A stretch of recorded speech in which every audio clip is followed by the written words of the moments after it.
Alors déjà, ces réunions techniques sur le terrain sont quand même bien plus constructives que dans une salle.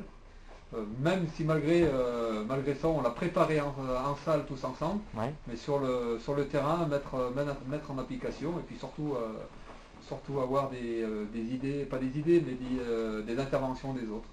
Parce que ben, on voit pas tout, on sait pas tout, et puis je crois que, comme on dit, les idées des autres sont les bienvenues. Oh bah c'est bien, moi j'en ai vécu un petit peu dans d'autres clubs, elles étaient peut-être un peu moins instructives. Mais bon, le fait qu'on soit 4-5, c'était bien aussi, parce qu'on n'était pas trop nombreux, donc on a pu bien travailler. La chose intéressante, c'est qu'on le retransmet ici et donc on pourra voir ce qu'on a mis en place en salle. Ouais. Donc le fait de venir le faire sur une équipe pour une équipe disponible et du temps, c'est bien. Par contre, il faut quand même passer en salle, je pense, c'est ce qu'on a dit d'ailleurs tout à l'heure, 3/4 d'heure, 1 heure pour mettre les choses en place quand on arrive ici, qu'on sache qu'on fait. Le pied, c'est que le groupe a bien vécu, tous les éducateurs là, ils sont impliqués à le faire. Donc ça, c'était la première des choses qui m'a parlé, c'est que tout le monde a envie d'y participer, tout le monde a envie de faire les choses ensemble. Donc on est tous sur la même longueur d'onde.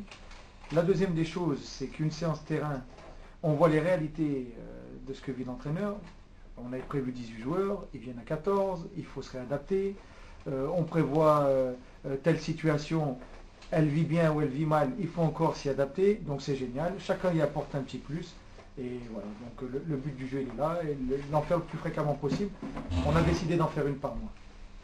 Est-ce qu'on va évoluer sur les groupes ou là on a vu qu'on était sur les U17. Est-ce qu'il est envisagé d'aller sur les groupes U15, U19, senior, pour qu'on voit un autre public? Ouais, senior je sais pas, on n'en a pas parlé, U15 et U19 oui.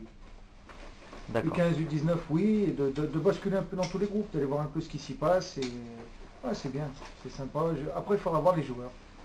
Quand dans 5-6 séances, donc c'est-à-dire mars-avril, quand on fera un retour avec eux, comment ils ont vécu ces séances-là, si ça les a perturbés, j'imagine aussi que de voir autant d'entraîneurs, c'est peut-être pas le top pour eux.